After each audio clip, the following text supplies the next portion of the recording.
O professor, por si só, ele não é obrigado a ter esse conjunto de informações. Isso não faz parte da formação acadêmica dele.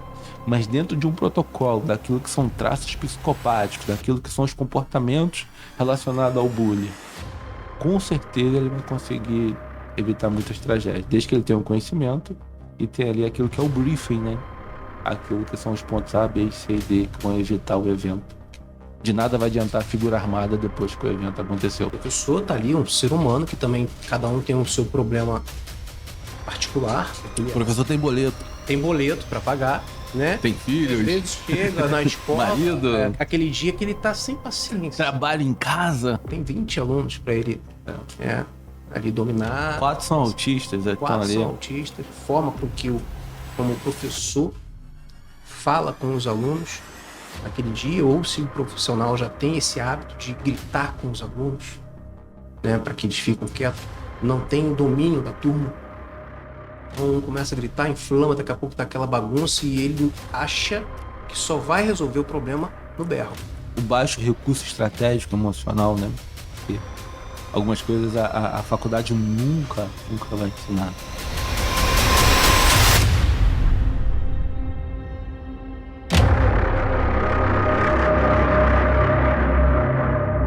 E o EscudoCast Segurança Escolar levado a sério é oferecido pela Sidel Automação Residencial e Cortinas. Desde 2014, a Sidel entrega soluções inteligentes e personalizadas para transformar a sua casa em um ambiente seguro, funcional e conectado. Automação, controle de acesso, sonorização e muito mais, sempre com a tecnologia que protege e traz conforto. Acesse o Instagram @sidel.brasil e conheça a inovação que transforma o seu dia a dia. Senhoras e senhores, sejam muito bem-vindos ao 13º episódio do EscudoCast Segurança Escolar levado a sério. Eu sou Valci Carvalho e no episódio de hoje nós vamos falar sobre o código emocional. Como identificar os sinais que antecedem as crises escolares. E para falar desse tema com muita propriedade,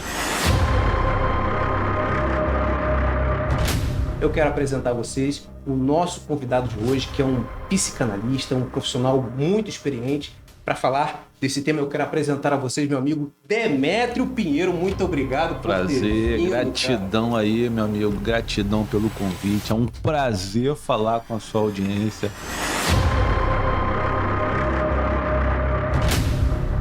Sobre um assunto tão sensível, que é o código das emoções, né? A gente olha muito para aquilo que é o comportamento, mas o que antecede ao comportamento? São os nossos pensamentos. E o que antecede aos pensamentos, né? A gente vai estar falando sobre hoje. Cara, muito feliz com esse convite, né? É uma pauta com um assunto muito importante. O trabalho que você faz, ele é de uma natureza muito importante, né? A prevenção, ela sai muito mais em conta do que depois que o caos está instalado, né? Sim. E parabéns pelo seu trabalho, parabéns pela sua iniciativa. E esse trabalho que você faz, com certeza, vai marcar aí aquilo que é a jornada da segurança nas escolas, fazendo que os pais, fazendo com que os profissionais estejam cada vez mais tranquilos a partir daquilo que é a sua abordagem, que é a sua experiência. E vamos junto nessa jornada. Maravilha, Demetrio, maravilha. Para a gente começar aqui, Demetrio, quais são os sinais que traz assim, um alerta, né, principalmente para os profissionais de educação? A gente tem visto a quantidade de casos de violência nas escolas, como tem crescido o problema da violência nas escolas, e quais são os sinais que despertam, que podem despertar para o profissional de educação que aquele aluno está entrando numa fase de desestruturação emocional? Cara, os sinais são vários, mas como a gente está aqui numa ideia de trazer para o profissional, para quem está assistindo aqui esse episódio, um alerta, né? A gente vai falar aqui sobre alguns pontos. Sim. Mas antes eu gostaria de falar sobre uma questão que, cara, no meu pensar, né?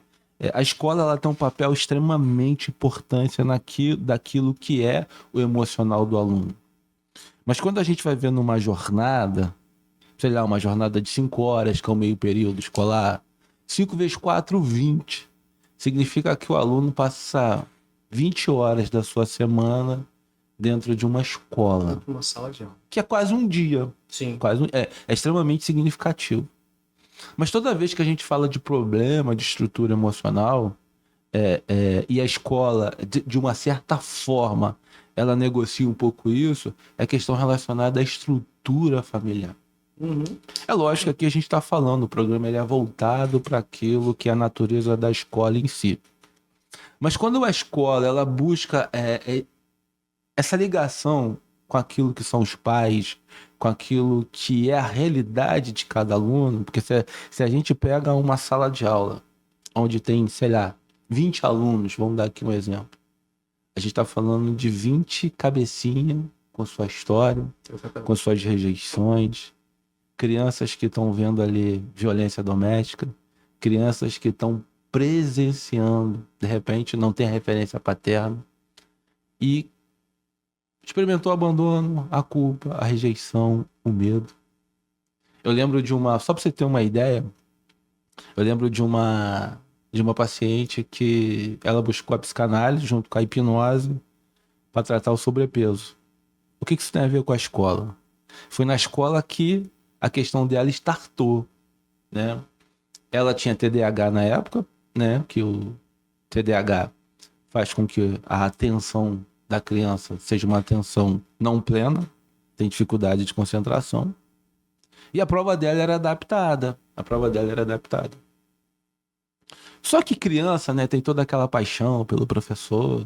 E ela queria que na prova de ciências, olha que interessante, ela queria que na prova de ciências, a prova dela não fosse uma prova adaptada. Por quê? Ela queria impressionar a professora, dizendo que tirou uma nota boa, porque ela tinha aquela ligação que é normal a criança ter com o professor. E ela foi, estudou para a prova, pediu para a mãe dizer que a prova ia ser normal, aquele negócio todinho. E ela se dedicou para fazer aquela prova. E aí, quando ela vai fazer a prova, lembrando que a gente está falando aqui de uma memória de um adulto. Essa memória não estava no consciente dela, estava no inconsciente. Daqui a pouco a gente explica um pouquinho a diferença de consciente, de inconsciente. Não estava no racional dela, não era uma memória que ela lembrava todos os dias. Foi uma memória que apareceu na terapia, com técnicas da hipnose. Ela foi lá, fez a prova. E no dia da professora entregar a prova, tu vê a importância de um profissional preparado. No dia dela entregar a prova, a professora foi entregando para cada um e, acredite, deixou a dela por último. Pensa na ansiedade de uma criança. Ela esperando, ela queria saber o quanto ela tirou. E ela, como a última criança, a professora foi para ela, entregou a prova e falou assim: quem te ajudou a fazer essa prova? Trauma instalado com sucesso. A partir desse contexto, né, ela começa a desenvolver uma crise de ansiedade, né? Mas foi a professora que instalou esse gatilho da ansiedade? Não, a professora, ela disparou. Ela vinha de um lar disfuncional. Olha a importância do profissional dessa questão que é as emoções do aluno. O cuidado que tem. Por isso que eu falei, são 20 crianças, são 20 histórias que o profissional está recebendo ali. Importante você trazer toda essa introdução, né, em relação à parte comportamental, à parte estrutural, porque às vezes, cara, no estudo que a gente fez, a gente viu que quase 70% dos casos de ataques violentos nas escolas, a origem foi o bullying. E aí, às vezes, aquela criança chega na escola, fica quietinha, fala pouco, não interage com os alunos, os demais alunos. E por conta daquele comportamento estereotipado, ela começa a sofrer o que a gente conhece como bullying. E essa criança, ela não tem reação, ela não consegue se defender, mas ela fica ali guardando toda aquela mágoa, toda aquela amargura por conta daquelas encarnações, que o bullying só é muito bom para quem pratica o bullying, né? Nós temos aí 3 atores, né, no bullying: o cara que pratica, a criança que pratica o bullying, aquela que sofre o bullying e aquela que aplaude. O que pratica esquece. O que pratica esquece. Que aplaude esquece. Mas aquele que sofre, ele somatiza aquilo ali, né? Exatamente. E aí a gente tira uma conclusão que, na maioria das vezes, o problema que aconteceu na escola de violência, ele foi oriundo de um problema que começou fora dos muros escolares. através de um relacionamento familiar. Relacionamento familiar desestruturado que gerou todo aquele problema para a instituição de ensino. O que você traz para a gente de uma forma mais profunda, mais técnica sobre essa situação que acontece, que vem acontecendo de forma recorrente nas escolas? Cara, esse é um assunto tão em pauta, mas com um desafio tão grande. Muito. Porque, vamos pegar aqui do início. A gente vive hoje um boom naquilo que é o avanço da tecnologia, né? Nunca a gente teve tanto acesso à tecnologia. Não estou falando aqui nem de tempo de tela. Estou falando o quanto a gente tem desenvolvido naquilo que é o aspecto social, naquilo que é o aspecto científico, né? Naquilo que é a própria natureza científica evoluindo a cada dia.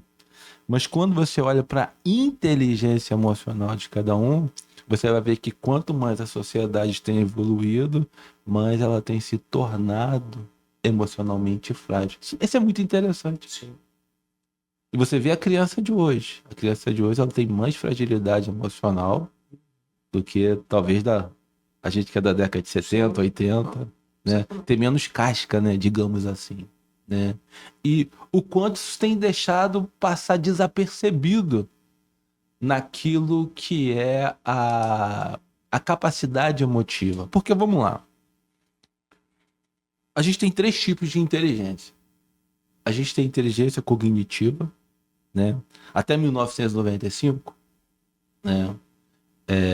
Para alguém ser evoluído numa sociedade, estava diretamente relacionado à sua habilidade cognitiva.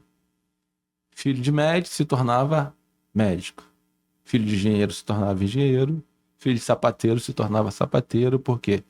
Para você ter um aspecto de uma evolução social, um sucesso naquilo que era o seu aprendizado, estava diretamente relacionado à habilidade cognitiva. Chega um cara chamado Daniel Goleman, que escreve o livro Inteligência Emocional, o professor de Harvard, né? E o cara vai trazer e fala, cara, a sociedade, a gente está falando de década de 90. Ele falou, cara, a sociedade está evoluindo muito, muito, muito, muito, muito. Só que dentro desse contexto não adianta mais você ter habilidades cognitivas. Não adianta você ser um professor. Não adianta você ser uma diretora. Não adianta você ser um gestor escolar. Você tem que entender daquilo que são habilidades emotivas. Não só aprender a liderar suas emoções, como aprender a liderar grupos, né? A fazer leituras, como você falou, né? Do bullying. O primeiro aspecto do bullying é o isolamento.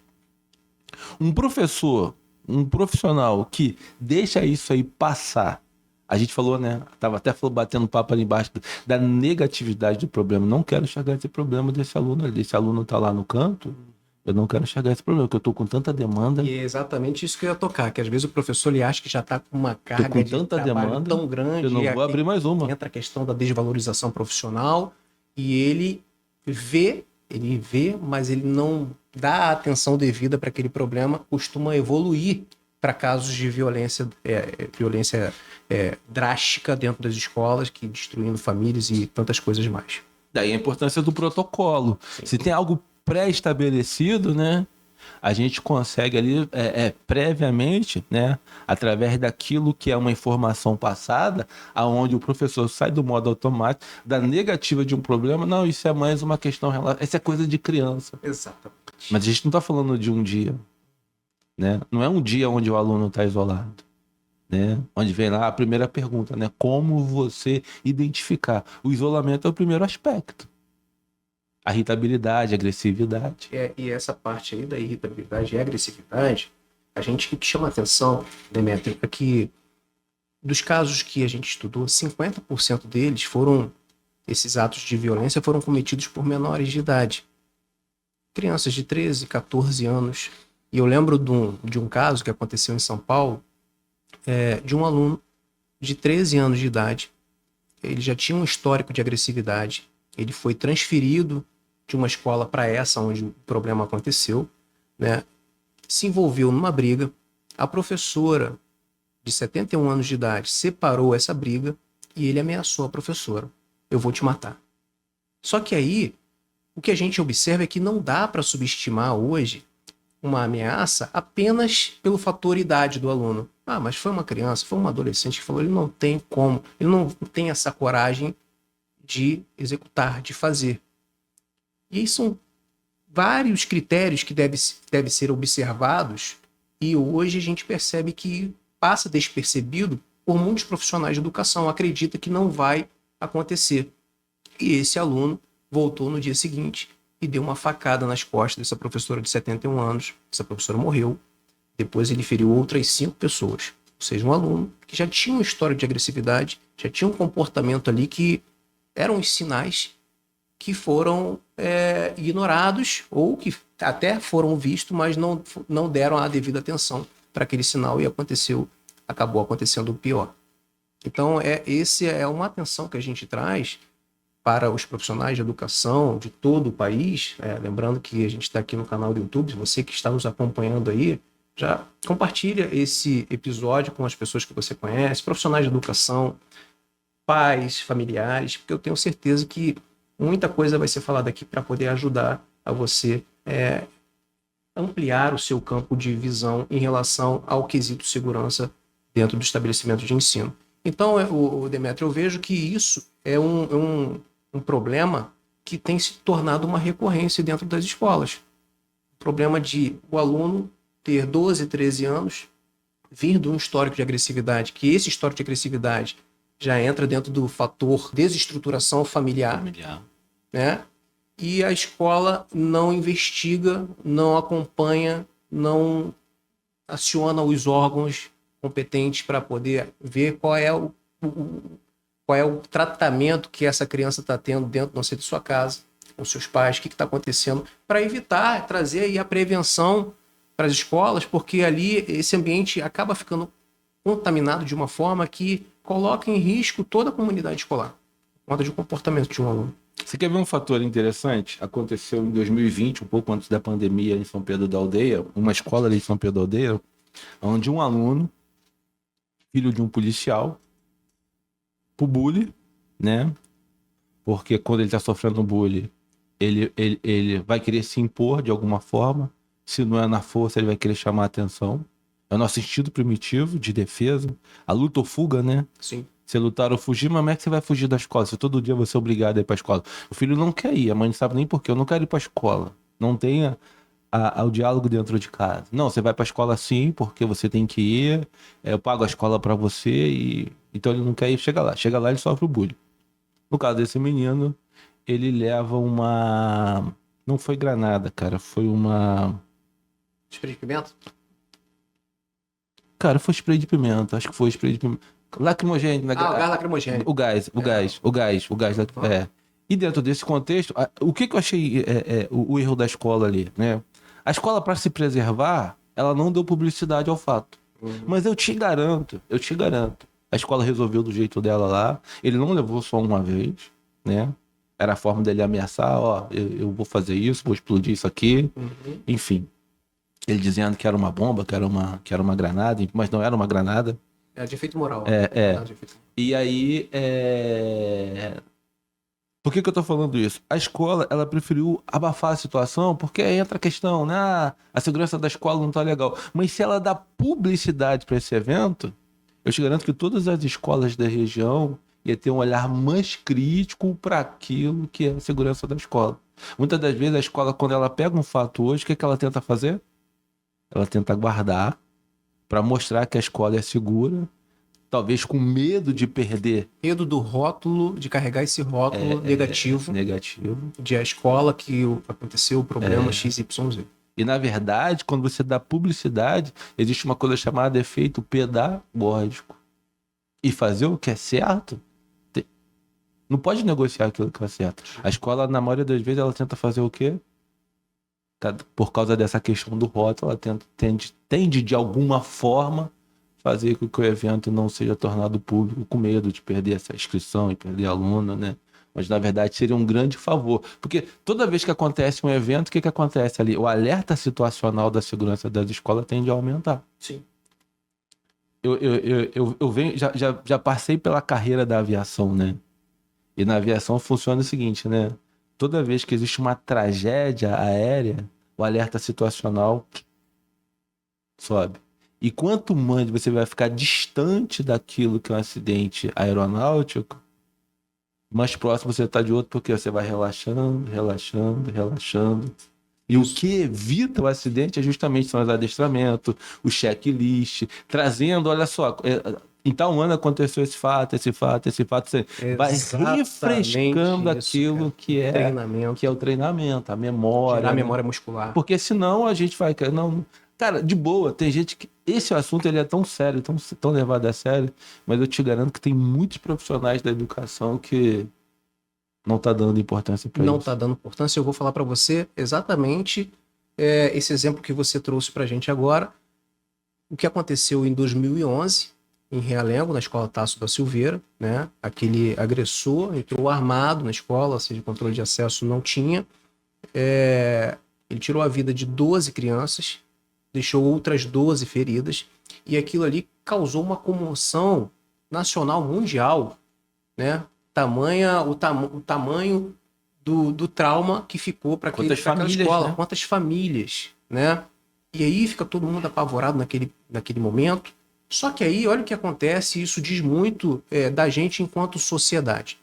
De 2012 a 2016, quase não ocorreram casos de violência dessa magnitude nas escolas. E aí o que acontece com o ser humano? Ele acha que não vai acontecer mais. Aconteceu ali. Foi ponto trabalha como ponto isolado. Exatamente, né? Exatamente. Até então, em 2011, ainda podia ser visto como um caso isolado, porque o primeiro caso de ataque violento em escolas no Brasil aconteceu em 2002 na Bahia. Depois veio esse de Realengo, né, de uma forma tão brutal. E aí, durante esse lapso temporal de 2012 a 2016, como quase não aconteceu caso nenhum, as pessoas relaxam, acho que aconteceu lá, mas não vai acontecer aqui, não vai acontecer de novo. Que pena que aconteceu ali, que pena que as crianças morreram, que pena que os pais perderam seus filhos. E aí vem o caso lá de Janaúba, Minas Gerais, em 2017, onde um zelador, afastado por problemas psiquiátricos, liga para a escola, informa que vai levar o seu laudo médico, só que a intenção dele já era outra.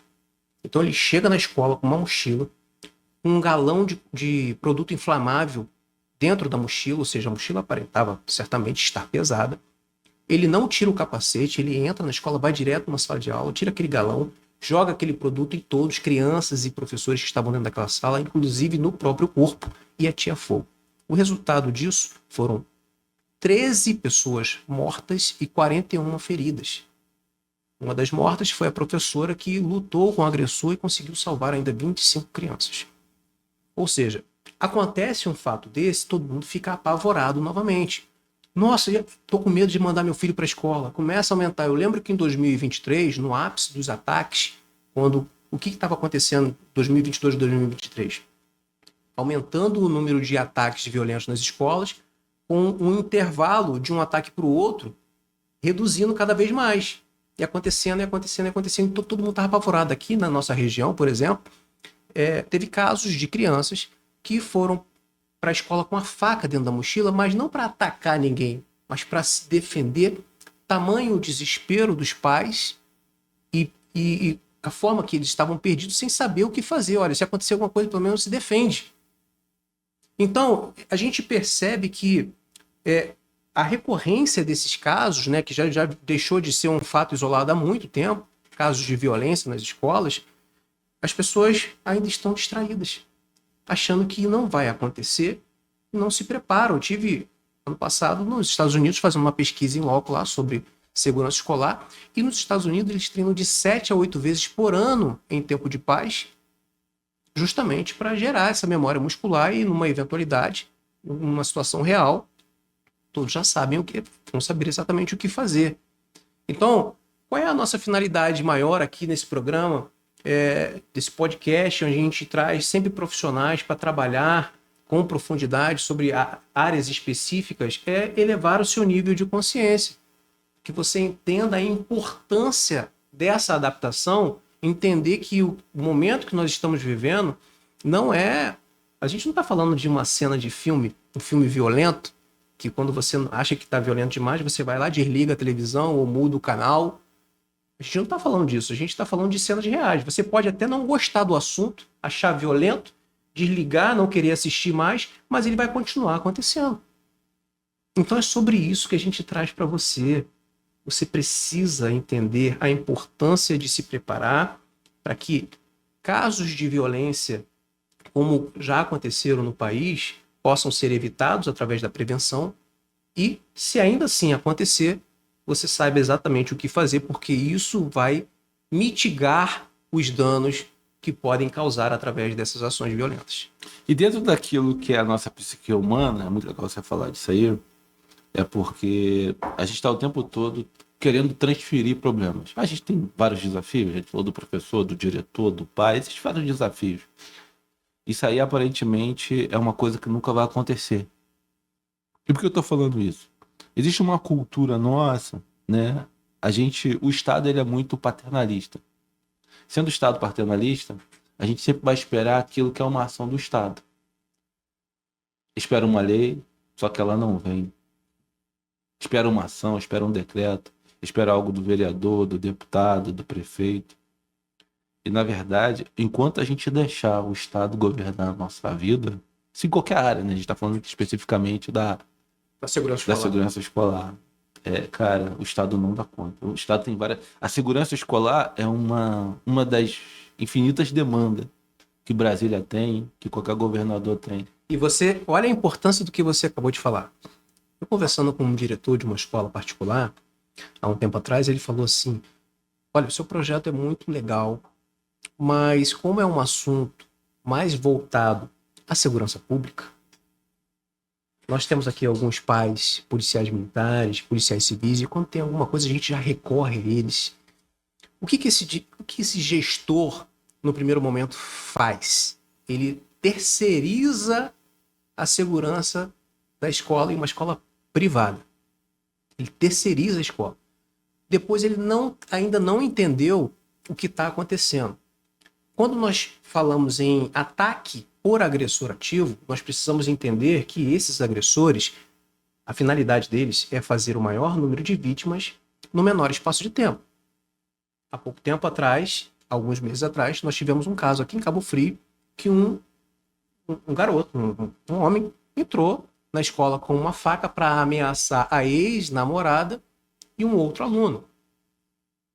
A guarda municipal chegou, conseguiu intervir. Primeiro ponto desse cenário: como ele acessou a escola se ele não era aluno e nem funcionário. Então, falha no controle de acesso. Segundo ponto, ele não foi para fazer um ataque em massa, porque se fosse, ele teria certamente vitimado muitas pessoas. Não dá tempo de intervir antes que esses agressores vitimem alunos, profissionais de educação, não dá tempo. Em todos os casos, Demétrio, que eu estudei, quando as forças policiais chegam no local, ou tudo já aconteceu ou está acontecendo. E isso nos leva não vai chegar para prevenir. A gente nos leva a entender o quê? Que tudo é essencial, mas não vai resolver o problema sozinho, de forma isolada. A segurança pública é essencial, a parte estrutural é essencial, câmeras de segurança é essencial, mas nada disso vai resolver o problema de prevenir um ataque por agressor ativo, porque o desafio é muito maior do que parece ser. Então a gente fala assim, olha, uma segurança armada, as escolas têm que ter agente armado de segurança. Mas quem são os agressores ativos na maioria esmagadora dos casos? Alunos, ex-alunos, funcionários, pessoas que têm ou tiveram um vínculo com a escola em algum momento. Então são pessoas conhecidas da comunidade, que conhece aquele ambiente, que conhece o comportamento dos profissionais, que sabe onde estão os pontos cegos daquela escola e que não transmite nenhum tipo de ameaça. Então o desafio é muito maior do que parece. Qual é o outro detalhe? Eles se programam para o evento. Não é da noite para o dia que eles resolvem atacar a escola X, Y, Z. Sabendo esse agressor que aquela escola tem um agente armado, neutralizar esse único agente armado no primeiro movimento não pode fazer parte do plano de ação? É claro que ele sabe que ele pode também ali se dar mal. Se o agente estiver minimamente atento, ele pode ser neutralizado nesse primeiro movimento. Mas a pergunta que fica é, e se der certo? Como que fica toda a comunidade escolar que está depositando toda a segurança do espaço pedagógico a um único agente armado. Então a gente entende o seguinte: ter o agente armado é legal? É, mas não é suficiente. A escola precisa ter um protocolo de ação rápida, segura e eficaz para justamente saber o que fazer diante dessa cena. Ninguém vai improvisar, né? Se achar que na hora a gente faz isso, ninguém vai improvisar na hora da crise, né? Achando que vai dar certo, que não vai dar certo. Então a gente traz esse alerta, né, para as escolas enquanto é tempo.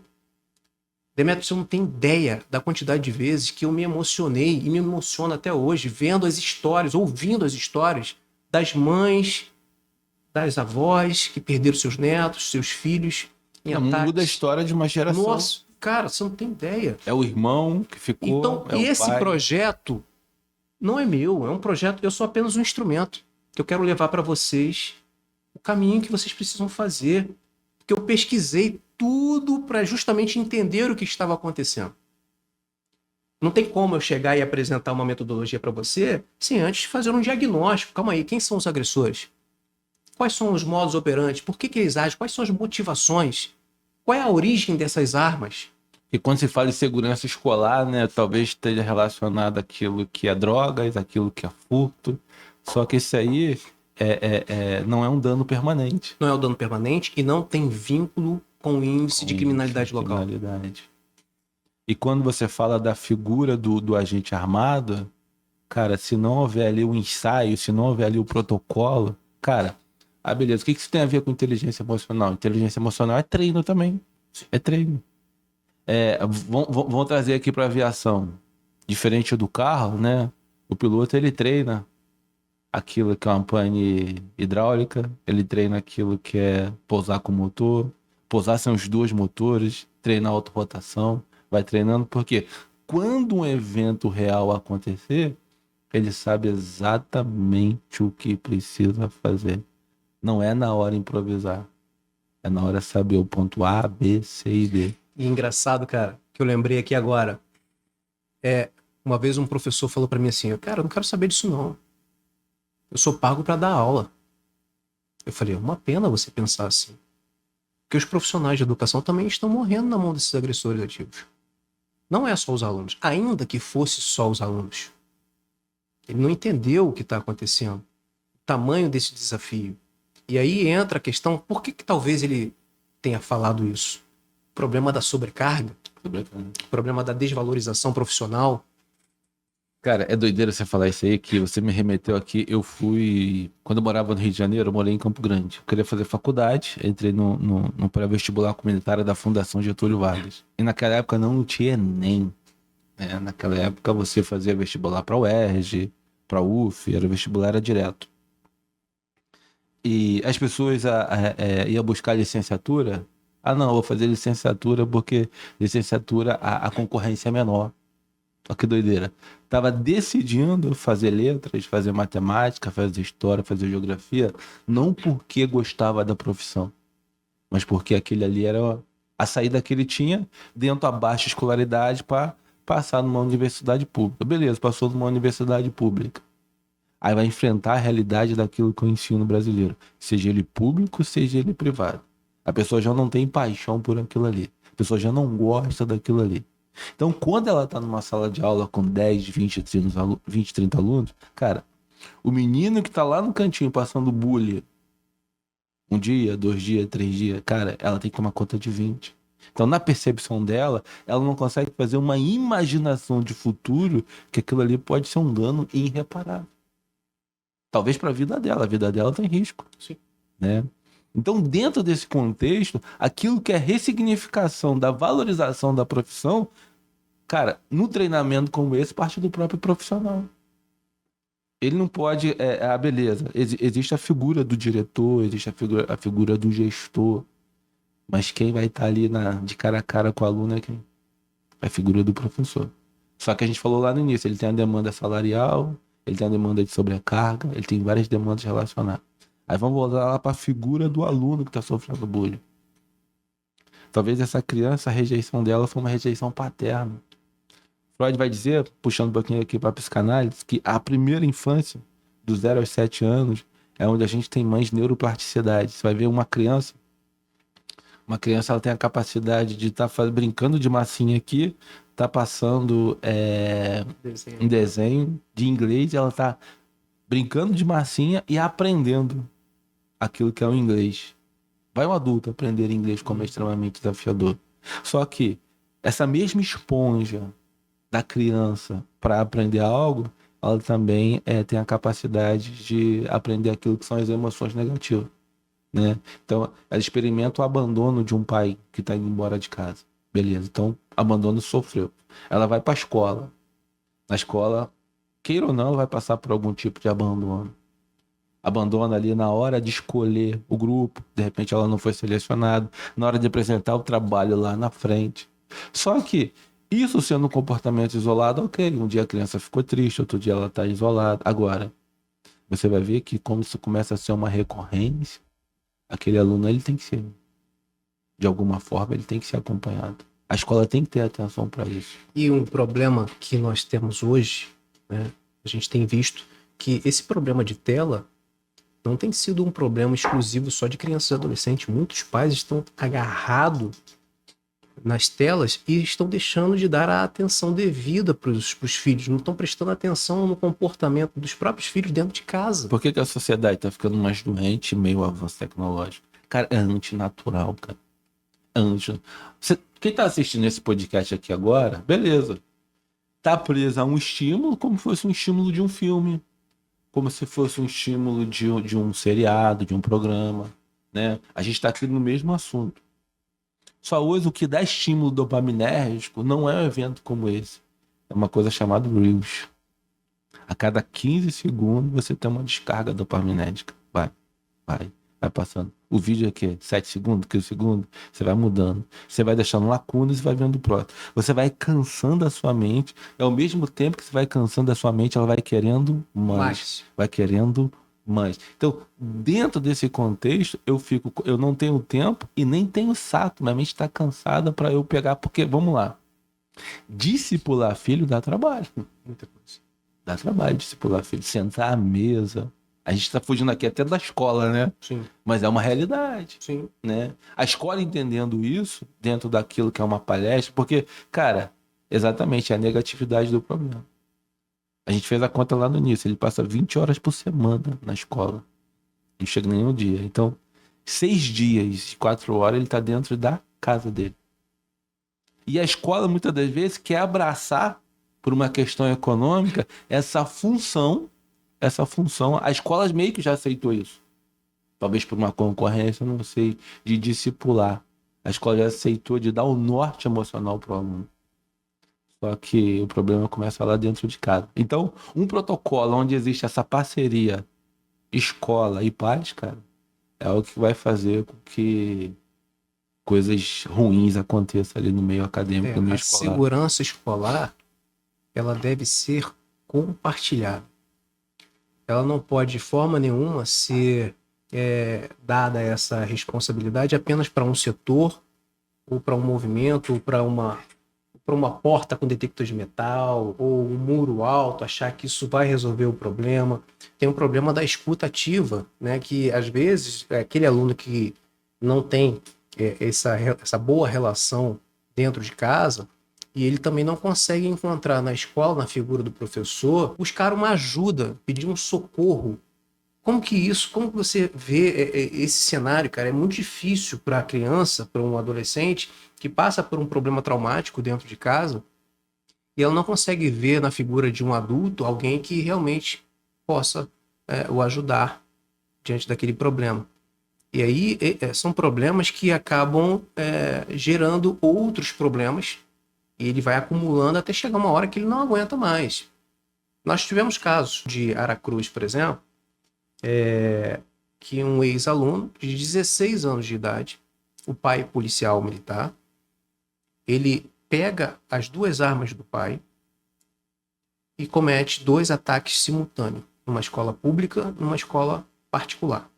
Na escola pública, ele vai pelos fundos da escola, entra na sala dos professores, tinha mais de 10, e já chega atirando indiscriminadamente. Ele feriu 12 pessoas, matou 4 no total. esse pai policial jamais poderia imaginar que o seu filho seria capaz de cometer uma atrocidade dessa. Um ex-aluno de 16 anos. Onde estava esse problema? O que aconteceu para gerar toda essa ira, toda essa raiva, esse instinto de vingança, né? Esse caso específico, ele também pesquisava sites, nazismo, esses fóruns que motivam a violência. Esse é né? o motivo porque cada vez mais os ataques vão ficar cada vez mais recorrentes por causa da informação, que hoje está Na palma da mão. vamos dar uma década de 90, 80. Tipo, o primeiro caso que você falou no Brasil foi em 2002. lá na Bahia. Na Bahia. Na Bahia, né? Então você vai ver quanto mais a tecnologia, as informações, você vai ver que o aluno. E um ataque motiva o outro, né? Exatamente. Um ataque motiva o outro, ele acende o outro. E tem gente que pode até achar que o que a gente está fazendo aqui é dar luz a esse tipo de ação violenta nas escolas, mas a gente precisa trazer esse alerta para os profissionais de educação, para as famílias do que está acontecendo, para que haja a prevenção. Porque a gente percebe claramente que as pessoas estão distraídas. Se a gente não falar do que é necessário fazer para que haja uma prevenção e que novos episódios de violência possam ser evitados, porque a gente percebe que muitos deles que ocorreram no nosso país poderiam ter sido evitados. Foram casos de ataques violentos com vítimas fatais, destruindo famílias, que poderiam ter sido evitados. E por que não foi evitado? E por que continua acontecendo? Por que continua crescendo e as pessoas continuam distraídas? Então a gente precisa trazer esse alerta. É óbvio que em nenhum dos episódios, tanto quanto no meu livro, tanto quanto no curso online, que nós daqui a pouco vamos distribuir também, nós não damos ibope para nenhum agressor, nós não falamos o nome do agressor, porque a gente sabe que na maioria das vezes, uma das motivações é que eles querem serem reconhecidos como guerreiros de uma causa. Então a gente não vai dar esse gosto, né, para esses agressores que praticam essas atrocidades. Mas a gente precisa trazer esse alerta para você. A psicopatia deixa rastro, né? Existe uma psiquiatra carioca que ela vai falar que mais ou menos de 2 a 4% da população não tem traço psicopático. Ela dá o exemplo de Maracanã. Por que acontece uma briga no Maracanã? Na época que o Maracanã, antes da reforma, né? O Maracanã com 100 mil pessoas. Então, você vai pegar um Maracanã com 100 mil pessoas, 4% dá 4 mil. São 4 mil psicopatas. E são esses 4 mil, porque ali tá muita gente de família, muita gente vai ali só pra ver o jogo. Mas 4 mil faz um barulho enorme. Sim. Dentro de um estádio. 4 mil em desordem emocional ali, o caos vai ser estabelecido. Então, você vai pegar uma escola com 400 alunos, quantos traços psicopáticos tem ali? 10% dá 40. Então, 20 alunos, de 10 alunos vão arredondar, de 10, 15 alunos ali tem traços. Não quer dizer que ele vai desenvolver alguma coisa, mas é um potencial. A escola tendo a certeza disso, eu brinco no ambiente clínico que eu trabalho muito com traumas de infância, de pessoas que foram abusadas sexualmente, de pessoas que nem sabiam que tinham sido abusadas, e na hipnose, quando a gente vai na hipnose, a gente volta lá na infância, lá na causa raiz do problema, descobre às vezes o abuso do pai. Eu falo que os professores também são, sobretudo os professores do passado, são responsáveis por pagar meu boleto, porque eu atendo pessoas com trauma de infância causado pela figura do professor. Eu cito o exemplo de uma aluna de direito, ela já tinha passado na OAB, ela falou: Demetrio, eu não consigo falar em público. Falar em público para mim é uma situação muito desafiadora. Por si só já é um medo, a exposição, né? Uhum. Mas no caso dela, ela congelava. Ela falou: passei a faculdade toda, na época do PowerPoint, especialista em PowerPoint, fazia os PowerPoint para todo mundo, mais apresentação. Mas tem uma coisa chamada TCC. Tá chegando meu TCC e eu tenho, que é uma banca, na época Veiga de Almeida aqui em Cabo Frio, né? Não sei como é hoje, mas na época tinha banca examinadora, então você tinha 3 figuras ali, né? E você tinha que apresentar. Falou: Demetrio, eu sei tudo, mas na hora eu desmaiei. Na hora de fazer meu TCC eu desmaiei. Lá na frente sabia tudo, toda a matéria lá, não consegui falar. Desmaiei. Então, falar em público, só que eu escolhi a professora advogada. Os professores pediram para eu voltar, para eu fazer a apresentação no outro dia, e tô aqui. E qual era o trauma dela? O trauma dela foi na escola. No estado de hipnose, a gente relaxa a mente consciente e vai lá no subconsciente buscar algumas janelas traumáticas. A origem. A origem. E ela, morando aqui numa cidade do interior, Santa Maria Madalena, ela numa escola, onde aquelas escolas do interior, né, tem uma sala de aula grandona, do cantinho tá os alunos da primeira série, no cantinho da segunda, terceira, era uma professora só. De primeira a quarta série, era uma professora só. E ela é convidada a ir lá na frente ler. Quando ela foi ler, acho que ela era da segunda série, e ela travou. No que ela travou, a professora falou assim: amanhã você vai voltar com esse texto na ponta da língua. Ela foi para casa, estudou, e a ansiedade foi aumentando, uma criança de 7, 8 anos de idade. No outro dia ela volta, a professora cobrou dela, e quando ela vai para frente, ela urinou, cara. De tanto medo. Pressão, né? É. A professora não acolheu ela, a professora brigou com ela. A turma toda riu, trauma instalado com sucesso. Lembra quando eu falei lá no início que a criança tem muita neuroplasticidade? Para a mente da criança evitar que aquilo, como a mente não consegue distinguir passado, futuro e presente, né? Você visita o futuro, você já sofre por ele. Porque para a mente aquilo que está acontecendo não está prestes a acontecer. O que a mente vai fazer? Ela recalca aquele evento. Ou seja, conscientemente, como é um mecanismo de defesa da mente. Conscientemente, a mente não deixa você acessar para não sofrer de novo. Só que ela vai crescendo. E na vida adulta, quando ela está lá frente à banca examinadora, conscientemente ela sabia toda a matéria. Mas lá no inconsciente tinha uma memória emotiva que tinha experimentado o vexame de se apresentar em público. E para crença dela, se apresentar em público é uma situação vexatória.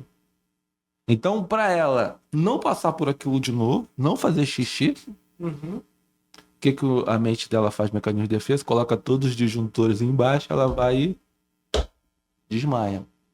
Ou seja, algo que foi reforçado pela figura do professor.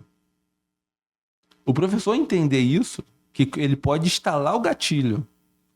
Instalar não, né? Disparar o gatilho. Um potencial psicopático.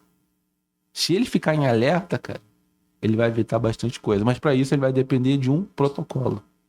O professor por si só, ele não é obrigado a ter esse conjunto de informações. Isso não faz parte da formação acadêmica dele.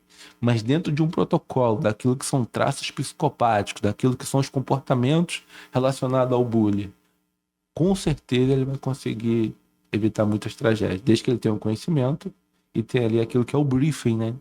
Aquilo que são os pontos A, B, C e D que vão evitar o evento. De nada vai adiantar a figura armada depois que o evento aconteceu. Nada disso. Agora, Demetrio, você tocou num ponto aí, em situações que os professores, aqueles que às vezes, né, o professor está ali, um ser humano que também, cada um tem o seu problema particular. O professor tem boleto. Tem boleto para pagar, né? Tem filhos. Às vezes chega na escola, marido. Aquele dia que ele tá sem paciência. Trabalha em casa. Ele tá sem paciência. Ele chegou na escola sem paciência. E aí aquele exemplo que você deu, tem 20 alunos para ele ali dominar. 4 são autistas. 4 são autistas.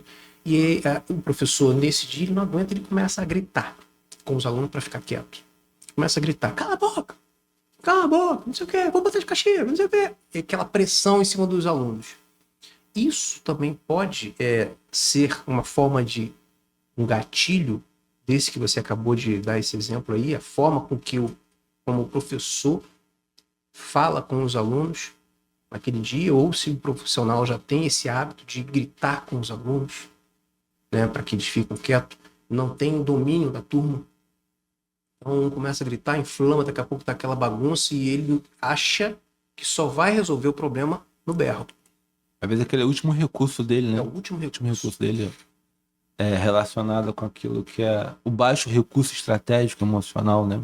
Que algumas coisas a faculdade nunca vai ensinar, com certeza.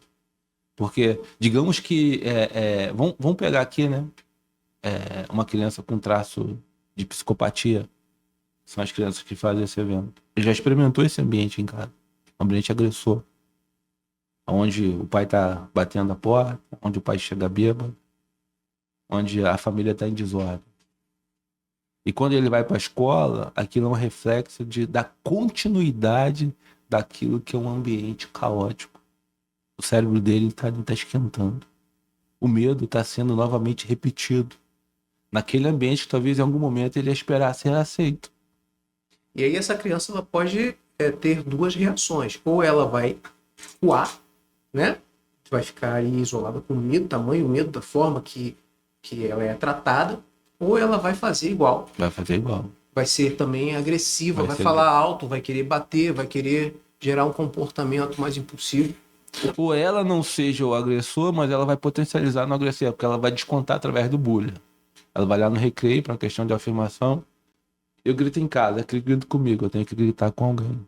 Questão do nosso instinto primitivo. Né? Rapaz, eu vi uma cena agora, deve ter um pouco mais de um mês. Dois adolescentes, deveriam ter em média uns 13, 14 anos, andando, uniformizado, com a roupa da escola. Vem um carro. Esse carro, o motorista joga o carro em cima do aluno, era um casal, uma menina e um menino andando, os dois de uniforme. O motorista joga o carro em cima do aluno, do menino, ele cai no chão, o motorista desce, e desce junto um outro adolescente, mais ou menos na mesma faixa etária de idade. É o pai tirando satisfação com um aluno que bateu no filho dele. Eu vi esse episódio. Você viu isso? Vi. Cara, como que fica a cabeça do filho que acha que tudo se resolve daquela forma, cara? Eu vou te dar um exemplo de que isso aconteceu aqui em São Pedro da Aldeia. Uma paciente minha professora, ela buscou, ela estava com nível de ansiedade, isso fez ela ser afastada da escola, nível de ansiedade altíssimo. E ela relatou ali que ela era uma professora muito querida na escola. As crianças ali do primeiro segmento, acho que segundo, terceiro ano. E existe aquela admiração normal do aluno pelo professor, é natural. O professor é uma referência ali pro aluno. E a aluna chega em casa, a mulher chega, mamãe, papai, quando eu crescer eu quero ser professora. A referência da tia. Criança vai ter várias profissões, né? Dessa vida adulta.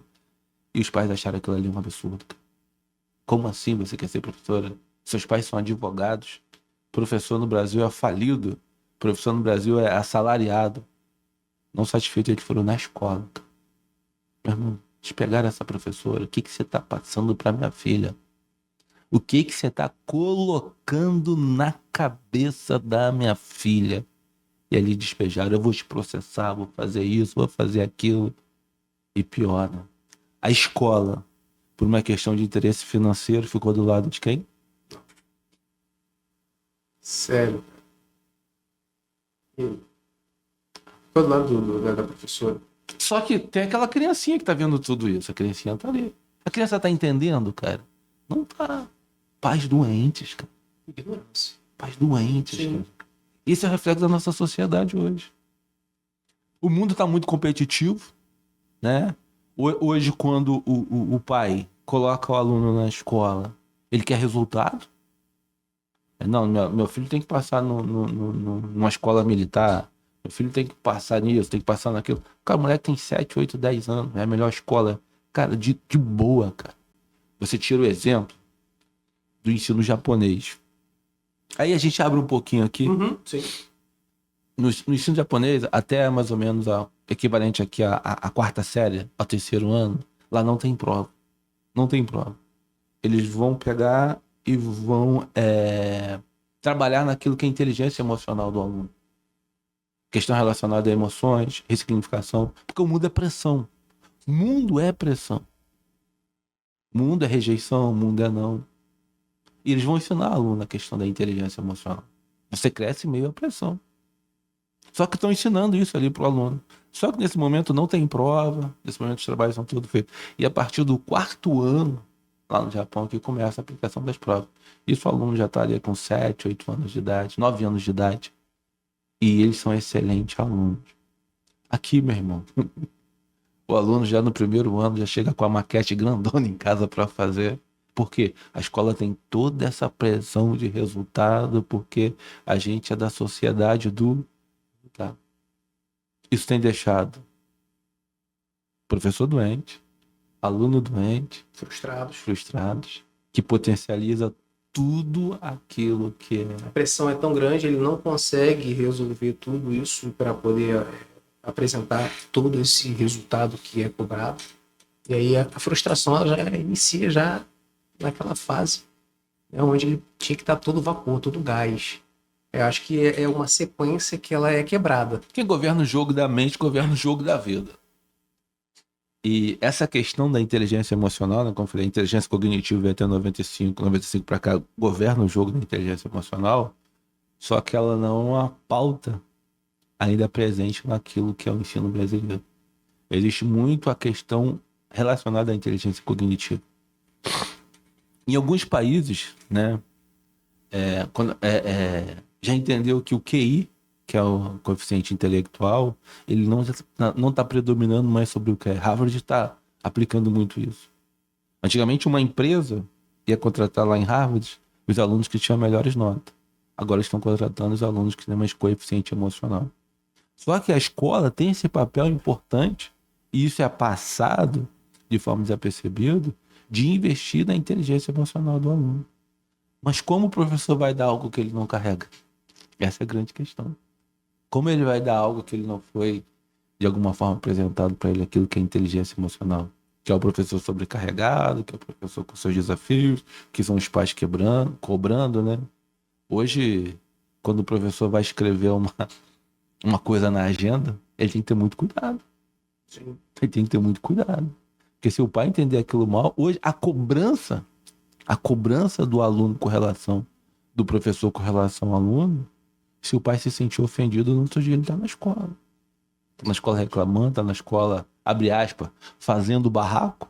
Exatamente. Agora, Demétrio, vamos falar aqui rapidamente também, que a gente já está quase chegando ao fim, infelizmente, do nosso episódio, mas é muito importante a gente abordar esse assunto quando se trata da recuperação pós-fato, pós-crise, né? Então, aconteceu lá um evento dessa natureza em determinada escola, e a escola fica totalmente traumatizada pelo evento que aconteceu. Como que deve ser feito esse tratamento pós-crise com toda a comunidade? Que envolve também, além dos alunos, profissionais de educação. Envolve a sociedade, envolve os pais e responsáveis que, cara, ainda que aquele aluno não foi diretamente vitimado pelo ato violento, ele foi indiretamente alcançado pelo tamanho da violência, que pode trazer problemas psíquicos para ele que ele pode carregar para o resto da vida. Então é importante também que a escola entenda que não é só o prevenir, não é só o durante o evento, mas também o pós-evento, ter todo esse cuidado, todo esse trabalho, né, de reconstrução da parte emocional daqueles que vivenciaram aquele ato tão cruel. Aí envolve uma equipe multidisciplinar. Mas a questão relacionada ao centro a gente chama de sensibilização do fato. Aí são técnicas da PNL, da programação neurolinguística, que vai fazer com que você não muda o evento. Uma tragédia, né, no caso aqui da escola, ela não vai ser mudada. Mas você viver ela em cores vai fazer ela ficar cada vez mais forte na sua mente, até porque deixou rastros. Seja daquele envolvido diretamente, que perdeu um ente querido, seja daquele que, de alguma forma, não perdeu, mas vivenciou aquela cena ali. Quando a gente fala de sensibilização do evento, aí entra a importância da terapia, é que, na verdade, vai fazer com que aquele evento traumático, você não muda a realidade dele. Você não muda a realidade de um acidente de trânsito, você não muda a realidade de um assalto, você não muda a realidade de um abuso sexual, você não muda a realidade de uma violência na escola. Mas a forma como o teu cérebro interpreta aquele evento sobretudo tirando a carga emotiva daquilo, aí são técnicas da PNL, vai fazer com que aquele evento ele saia da caixinha da memória emotiva, que são as emoções que governam a gente, as emoções que vão fazer com que a gente tenha pensamentos, que a gente tenha medo, né? Já tendo pessoas que sofreram acidente na ponte Rio-Niterói. Então, a partir daquele contexto, não conseguia mais atravessar a ponte dirigindo, porque toda vez que ia se dirigindo, congelava porque lembrava do evento, a mente não distingue imaginação de realidade, e para ela aquele evento iria acontecer novamente. E na mente dela já estava acontecendo. Como que a gente faz? A gente faz uma dessensibilização, fazendo com que aquele evento, aí são técnicas, né? Sim. Saia da caixinha da memória emotiva e passa para a caixinha da memória comum. Ou seja, eu sei que aquele evento existiu, mas ele não governa mais as minhas emoções. Talvez não na sua totalidade, quando a gente fala de alguém que perdeu um ente querido, mas aquilo já... A emoção faz o evento ser o centro. A gente tira ele do centro e a gente consegue ver outros pilares da vida. São técnicas da programação neurolinguística que fazem enxergar isso. Exatamente. É importante ter tocado nessa parte, né? Porque muitos alunos e até profissionais de educação tiveram dificuldade de retornar à escola depois desses episódios de violência. Então, é importante a gente trazer à luz também das pessoas que a importância desse cuidado pós-evento violento dentro das escolas. Meu amigo, você quer deixar um recado aí, quer deixar um contato, o seu Instagram, para as pessoas te seguirem, né? Falar aí do trabalho que você faz com tanto profissionalismo, né? Um trabalho tão importante na vida das pessoas que tem te procurado. Você é um profissional de excelência, né? Quero parabenizar você pelo trabalho que você vem desenvolvendo. Deixa o seu contato, deixa o seu Instagram para as pessoas te seguirem. Eu vou colocar aqui embaixo. Você segue aí o nosso amigo Demétrio. Eu tenho certeza que você vai aprender muito com ele, né? E deixa também, aproveitando a oportunidade, uma mensagem para os profissionais de educação e, se você puder esticar um pouquinho também para os pais, responsáveis, para as famílias, em relação a tudo que a gente conversou aqui. Qual seria a mensagem que você pode deixar para esse grupo de pessoas aqui nessa câmera? A principal mensagem é que a gente, pela nossa natureza humana, pelo nosso instinto, a gente tenta negar o problema. Sobretudo quando ele está começando, né? Eu atendo pais que são pais de atípicos e eles vêm com uma dor que, cara, eu demorei muito para buscar ajuda. Eu estava negando que meu filho era autista. Na verdade, eu atendo mães que carregam culpa porque não denunciaram o abuso da filha. Na verdade, a mente dela não estava querendo abrir ali mais um problema, de vários problemas que ela tinha. Então, que o profissional da escola, ele não ignore o início desse problema. Porque, na verdade, evitar um problema pequeno vai fazer com que lá na frente você tenha que lidar com um problema muito maior, senão é sua própria vida sendo colocada em risco. Então, como que a gente faz isso? Esse é o poder da intencionalidade. Eu saio do modo automático e começo a viver ali a intencionalidade de entender que sim, quando a gente fala de uma escola, quando a gente fala de um evento, de grupo de pessoas, existe potenciais riscos de uma tragédia acontecer. Então, sai do modo automático, tenha a visão de águia. Não é você buscar problema, é você não ignorar quando ele estiver na sua frente. E se você tem... A minha especialidade é as questões relacionadas aos traumas do passado. São os traumas do passado que vão governar a nossa vida adulta. De uma forma geral, você que ficou até o final, eu quero dizer para você que você não é responsável pelo trauma que aconteceu lá no passado. A dor do abandono, da culpa, da rejeição, do medo, de um abuso. Mas você é responsável com o que você vai fazer com isso daqui para frente. Então, seja qual for a sua dor emocional, busque ajuda, porque a vida é muito curta para a gente ficar carregando lixos emocionais. Sensacional. Meu amigo, deixa o seu contato, deixa o seu Instagram para as pessoas te seguirem. Instagram é Demétrio Pinheiro, tá bom? Bem facinho ali. Atendo aqui em Cabo Frio, sou psicanalista, sou hipnoterapeuta. Vai ser um prazer aí estar com você nessa jornada aí. Vamos que vamos. Maravilha, sensacional. Demétrio Pinheiro. Privilégio, meu irmão. Muito obrigado pela sua participação. Com certeza foi de grande valia. Eu tenho certeza que o público, você que está aí nos assistindo até agora, muito obrigado pela sua audiência. Compartilhe esse episódio. clique aí, dá um likezinho, comente, deixa aí sugestões para os próximos episódios, porque a nossa intenção aqui é justamente essa, te sobrecarregar de informação que possa fazer a diferença na sua vida, na vida da sua família, da sua escola. Então, nos ajude, faça com que esse episódio possa alcançar muito mais pessoas espalhadas por todo o Brasil. E mais uma vez, eu quero te agradecer pela sua audiência. Fiquem com Deus e até a próxima. Um abraço.